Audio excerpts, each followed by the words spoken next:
everyone. Rock 3.6 here. I'm here to tell people who haven't hunted before, that want to go hunting, that feel like they can't do it. I'm telling you today you can, and I'm going to tell you how to get there. So, first thing you have to do, if you haven't hunted before, here in Canada, is to get a firearms license and a hunter safety course license. In the United States, I'm going to get to that as well. Every state's different. I'm going to explain how you have to get there in the United States. So first I'm going to start with Canada. In Canada, we have what's called provinces and territories, as we all know as Canadians. And everything's consistent across the board from coast to coast. All provinces and territories, you need both a hunting license and you also need a firearms license, which is called a PAL. Acronym means Possession Acquisition License, okay? So you need both of these to acquire firearms and to be able to hunt in the provinces and territories of Canada.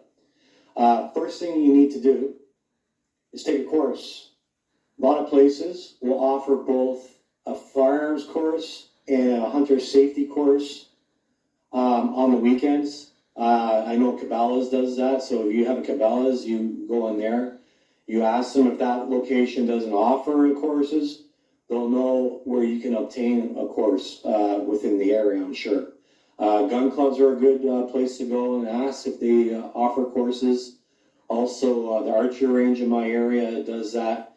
Now, if that all fails on you, you can always go to Google and Google PAL or Google Hunter Safety Course, and something will pop up in your area where you can take these courses. And it's usually done on the weekend. You can do a combined course of both of them. If you already say have your PAL, but you just want to do a hunting course, then you can also just do the one course by itself. For the United States, every state is different. It's not consistent across the United States. I did look up one state, which was Ohio. They do have hunter safety courses there. But the thing is with Ohio, which is amazing to me, is once you obtain those hunting licenses in Ohio, those people that obtain those licenses are able to hunt within anywhere in the United States. Any state within the United States, they're allowed to hunt as long as they have that license in their possession.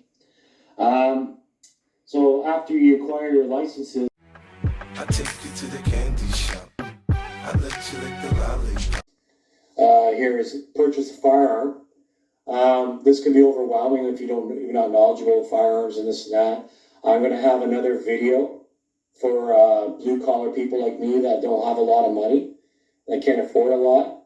I'm going to discuss to you what firearms at a good quality you can get within $500. And that'll be another video of mine on my YouTube channel.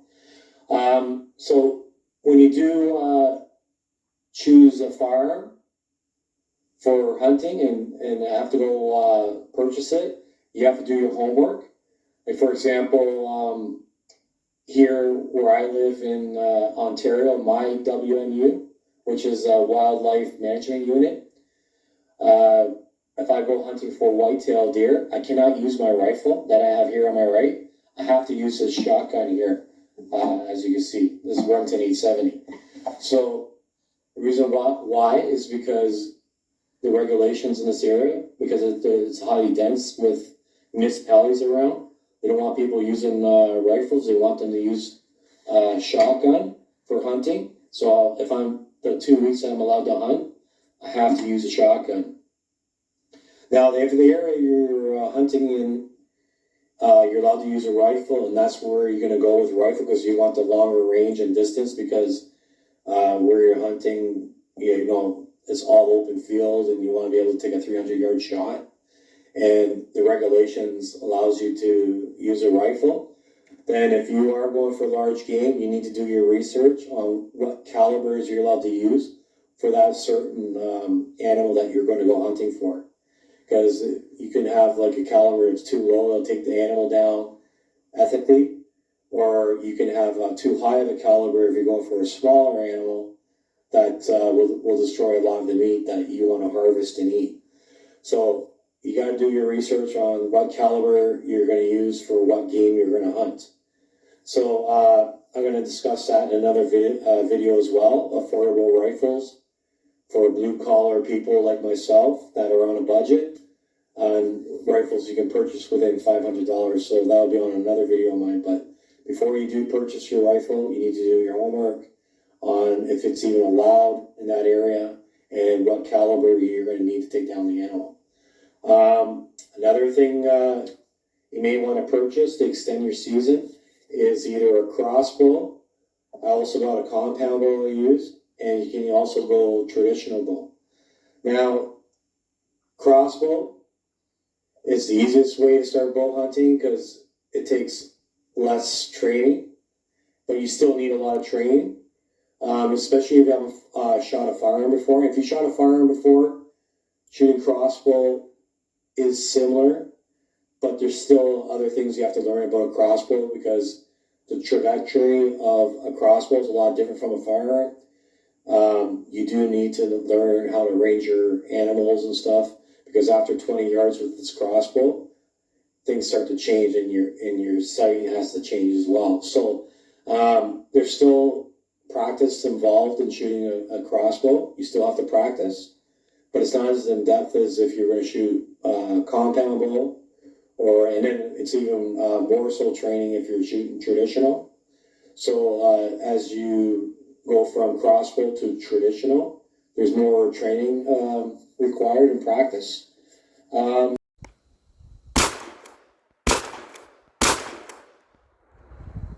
Practice is very essential for ethical kills.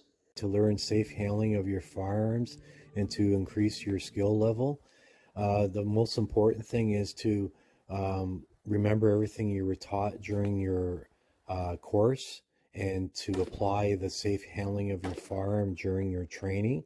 The best place to do this is at a gun range. If you're able to join a gun range, that's the best place to go, since there will be CFO officers overseeing the shooters. Make sure that the range is safe, therefore making sure you're handling the firearm safely. This will increase actually your skill level and know your parameters of your skill level when you do go hunting. You know your distances that you can hunt at and know your firearm and how accurate it is. Furthermore, you want to make sure your scopes and everything are zeroed in properly before you practice shooting, and make sure you're at your zero on your scope. And what you also need to do is get a rangefinder. With a rangefinder, you will learn how to range your targets, therefore your game, and know what distances your accuracy will be at with your shotgun, rifle, or bow. And then you need to just improve on your skills to the point where everything becomes second nature, that everything is automatic and you don't even need to think about what you're doing because it's second nature to you. This will in turn make you more of an effective hunter in the field, where you can concentrate on your hunting and your skills during your day instead of concentrating on your handling of your firearm. So the next thing would be to get a mentor. If you're lucky enough to get a mentor, then you're golden. Mentors are great to help you learn how to hunt the animal, how to field dress the animal, how to quarter and skin it and put it in game bags to get it out of the field. Or they can teach you how to use an ATV with a winch to winch the animal out after you've field dressed the animal and then skin it later. There's many options, but that's what a mentor is there to teach you. It's also nice if they do agree to do that. You help them prepare for the hunts and do as much as you can to repay them. So furthermore, a good way of starting out the hunt is get your feet wet is with turkey. Turkey hunting is a way to go to get your feet wet. Now, if you can't get a mentor, another option is to go on Google and YouTube and do your homework. But the one thing I would save on your phone if you're going to hunt without a mentor is to save how to field dress, quarter an animal, or how to get it out of the field as well, using game bags if you don't have a a winch on a ATV. So these are things you need to have saved on your phone just in case you forget, because you don't want to mess it up. You want to make sure you do it right. So when you're done doing that, you bring it to the butcher right away, just in case you did make a mistake, because they can correct any mistakes you've made when you have harvested the animal. Hunting gear.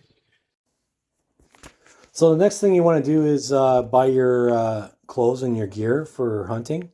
If you're going to go hunting with a rifle, shotgun, or crossbow, and you're going to be taking far shots, one thing I do recommend is a adjustable bipod or tripod that adjusts from standing position all the way down to a sitting position for when you kneel or sit down on the ground.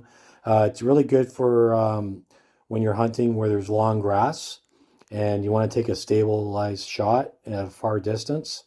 So I do recommend buying one of these if you are going to be hunting with rifle, shotgun, or crossbow. It's a great thing to have. Furthermore, you may want to think about mounting a bipod on your rifle if you are hunting where there isn't any grass and it's easier to carry when you do have that. So those are options that I have for your hunting equipment. Next thing you need to know when you do hunt for big game is you need orange, a vest or an orange shirt with an orange hat. That is a rule by the ministry for safety reasons. So you do need to buy orange when you are hunting for big game with a rifle or shotgun. Okay, so here I got an insulated vest. This one I wear when temperatures are cold. I usually put it on top of like a light jacket or a hoodie or something. And as the day goes on and it gets warmer outside, then I'll take this off and put a lighter vest on. So here I'll show you other options here. This is an orange hoodie, okay? So I usually wear this orange hoodie when it's not really hot or cold out. It's kind of like in between temperatures, between hot and cold, like warm.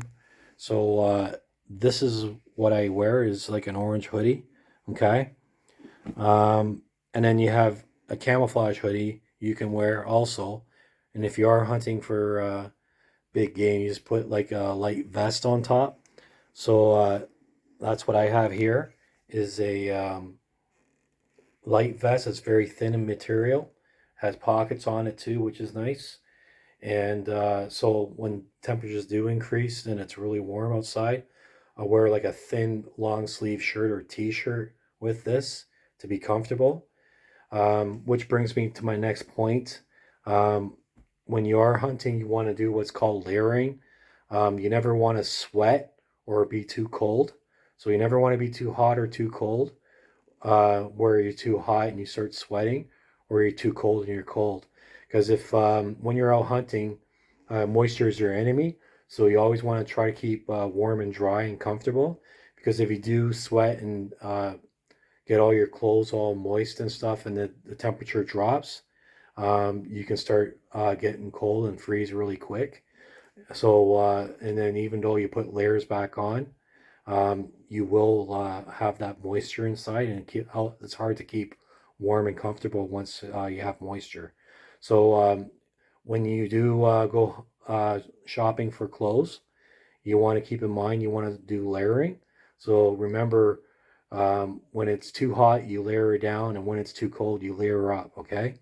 So next thing you want to do is purchase gloves. Keep your hands nice and warm and dry. You buy your hoodies and shirts and t-shirts. Here I have what's called a camouflage winter jacket for sub-zero temperatures. So a lot of times when I am hunting for moose up north, I do end up wearing this jacket here, and then I put on my insulated vest on top. And the morning starts at say -10, and then sometimes by the afternoon it's like +20. So I end up being in that thin vest I showed you with a t-shirt. So that's what I'm talking about with layering, okay? Also, you need a rope, good quality rope. Don't cheap out. Buy a really good quality rope. It can help you in different scenarios that you may come across. One I can tell you, I used a rope one time. I had to tie the legs open on a moose to be able to cut the stomach open to get the contents of the stomach out, to field dress it without the legs getting in the way. So it's just one example how a rope can come in handy, or getting the game out of the field is another thing. Many uses for a rope, and it's always good to have one. So I always recommend having a rope. Here, you have your hat, like I was telling you about. Okay, this one here is camouflage for when I'm bow hunting, and then when I am hunting with shotgun or rifle, see, for big game, there's my orange hat. So when you do hunt for big game, you have to have an orange hat and an orange vest or shirt on. Okay, just remember that. Also, wool socks. Um, I would buy wool material, even with your clothes. If you can buy wool, it's a great option. Wool, what it does is keeps moisture away from your skin and keeps you warm and dry. When it's really cold, I double layer my socks to keep me warm and dry on my feet, because usually my feet's the first thing to get cold. So you want to take care of your feet and wear proper footwear. These are wool socks, and that's what I recommend. Also, this one here is called Heat Pro, and those are great to buy too. It has a certain fabric and stuff that helps keep your feet warm and dry. Another thing I would recommend is a rangefinder. A rangefinder is imperative, especially in bow hunting. You got to range your animal to know which pin site you're going to use when you're, say, compound bow hunting. And with crossbow, you got to know uh, how to use your scope and how to range the animal with your scope. And of course, with rifle, when you're shooting an animal further than 100 yards, you have to be able to gauge the animal and know the distance to use your uh, optics properly on your rifle or shotgun.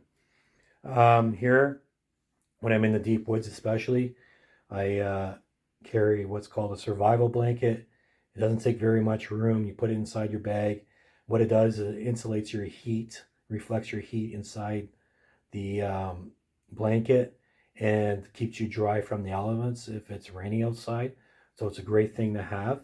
Also, like I like to put like protein bars, water, stuff that keeps for a long time.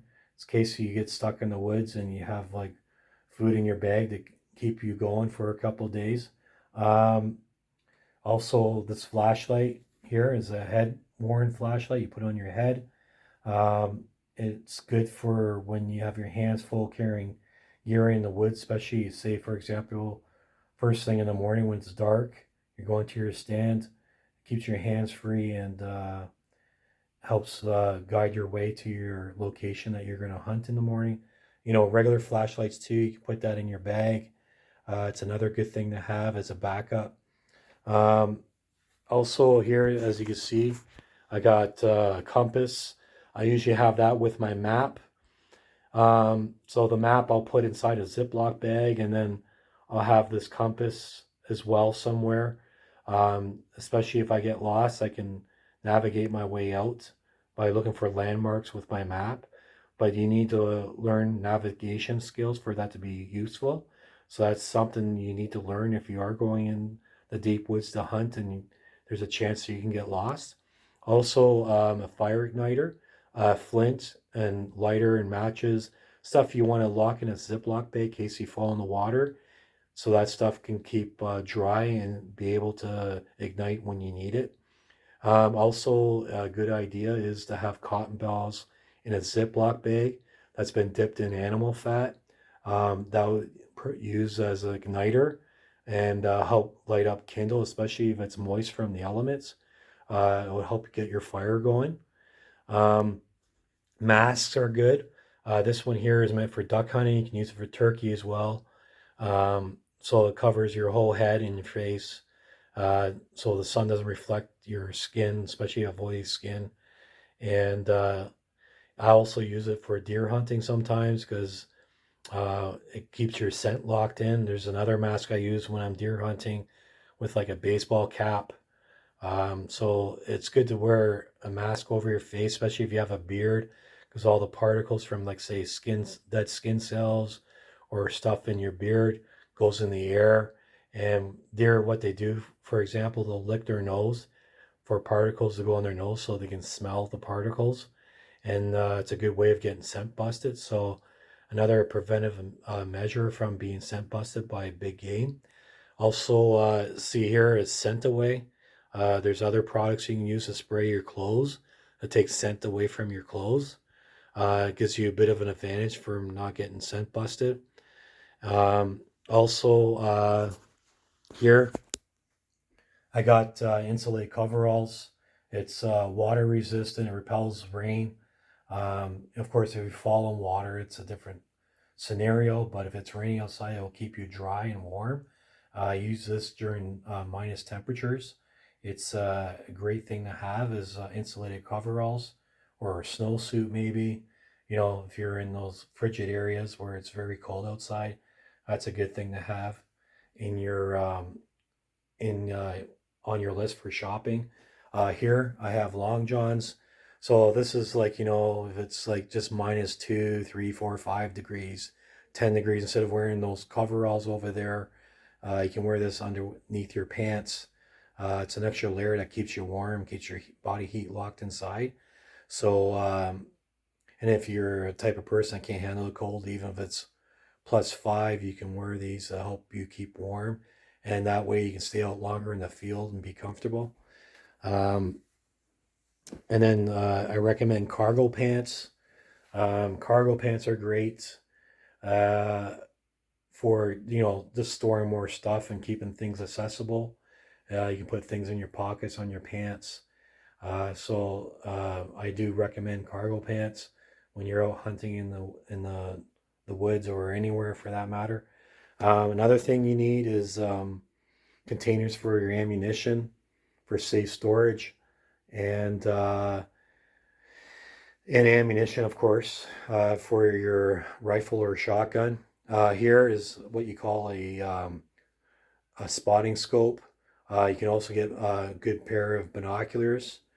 This one here is not the greatest quality. I'm probably going to upgrade, but if you're on a budget, you can start with a low grade spotting scope and then work your way up and buy a better quality one later on. Here, I got a 7-inch knife, but you want at least a 6-inch knife on your belt at all times.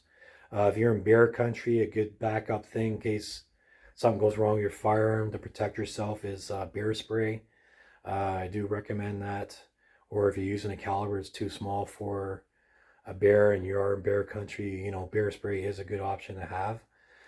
Here is what you call a Swiss Army knife. It has all the things you need, like a screwdriver, Phillips Robertson, scissors, knife, so on and so forth.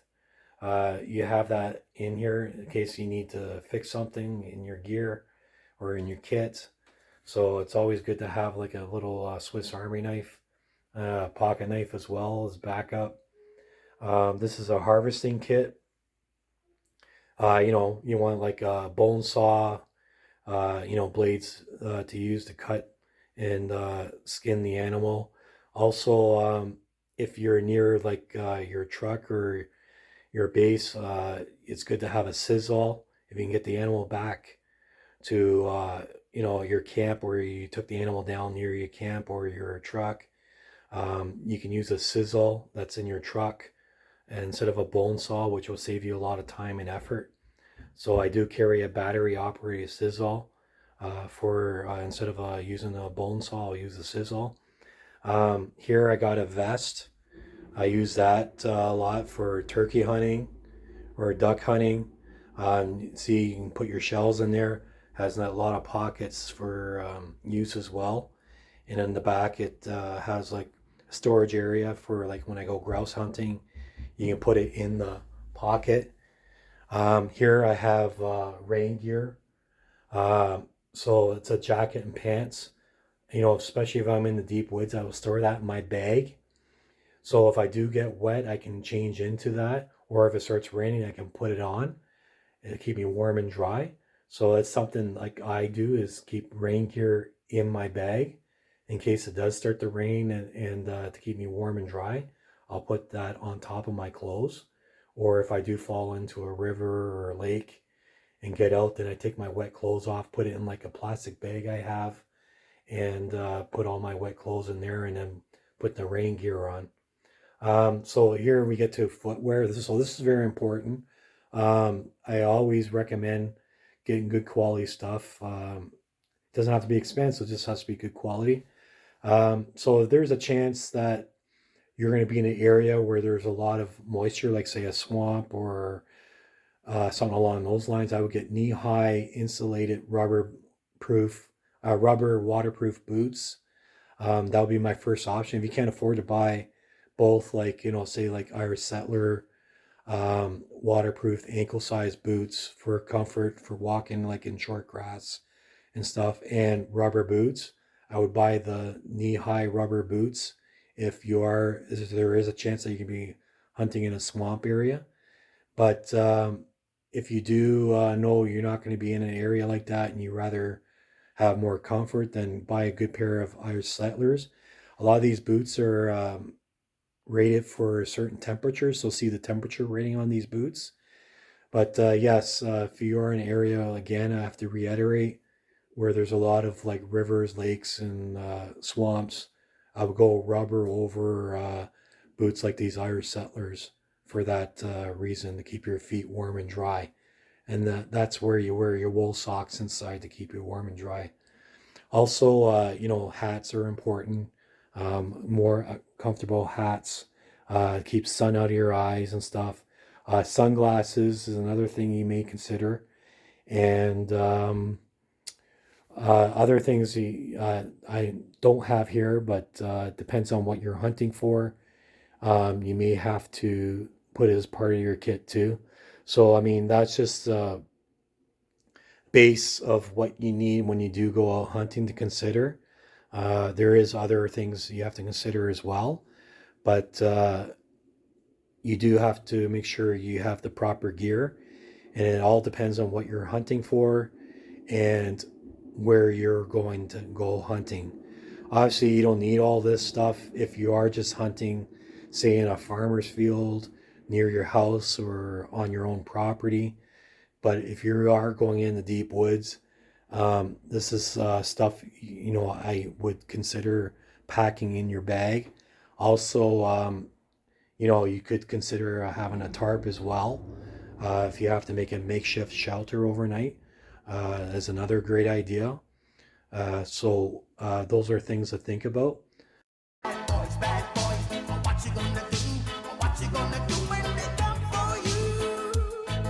So the next thing you want to do is get on your computer. If you don't have your computer, you want to go to like a Cabela's or a Bass Pro, get a regulations books for your area that you're hunting in, for the ministry that governs it. And if you do have access to a computer, get online, Google the ministry that governs your area that you want to hunt, go on the computer and learn the regulations of your area and do a search.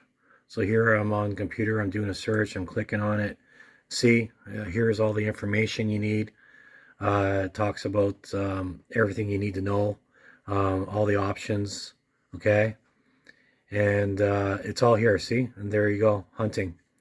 So outdoors card, regulation, all the information's here. Updates, license, Ontario residents. There you go. All the information you need is all right here. So it's a great resource. And you also need to buy a tag for the game you're going to hunt. So when you do apply for your tag, I would do it months beforehand, because sometimes they have draws for if you're able to hunt a doe instead of a buck, and all these other things that will help you be successful in filling out your tag when you're hunting.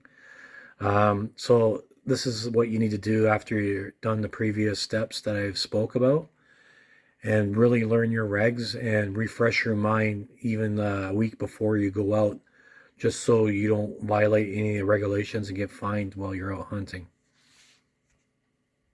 So that concludes my video. I hope you enjoyed it. Like I said before in other videos, just want to help people that were out in my situation that are first time hunters.